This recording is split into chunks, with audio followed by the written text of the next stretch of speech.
My name is Linda Emmerich. I was born and raised in Danville, Pennsylvania, and I went to the same church that my grandparents and my great-grandparents went to. And it was a great place to be. And later on in my life, around in my mid-20s, I ended up being the Christian education director at that church. And I served there for 10 years and loved it, but the only thing that was missing was God. I hadn't ever known that before. And when I realized that, I realized I could no longer stay there because he wasn't there.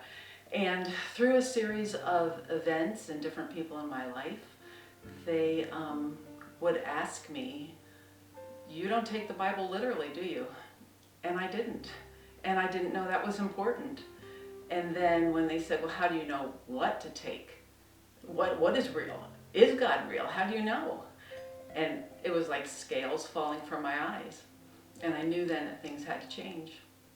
And that's when Christ came into my life. And I accepted him as my Savior when I was probably in my 40s. So my life before Christ, I recognized how selfish, ungrateful, unforgiving I was. I lived for myself. Everything was about me. All my decisions I made were about me.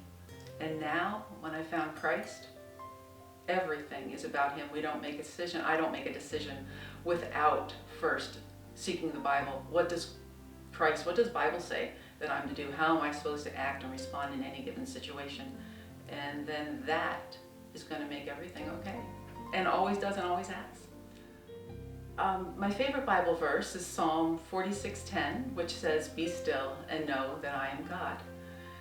And given that our family is going through some health struggles right now, we cling to that verse because we have to be still. We can't do anything. My husband always says you can't have fear and faith and hold them in your hands at the same time. They're mutually exclusive. So we hold on to faith because without God, nothing makes sense. And with him, everything does. And being still solves so many problems, has really helped us. Being still and stopping all the busyness and allowing him to do the work is making all the difference. We don't know what the outcome's going to be, but we do know it's going to be God's will. It's all that matters.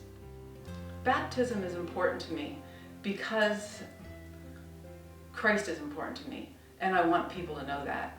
And it's my outward sign and my outward expression that he is my Savior.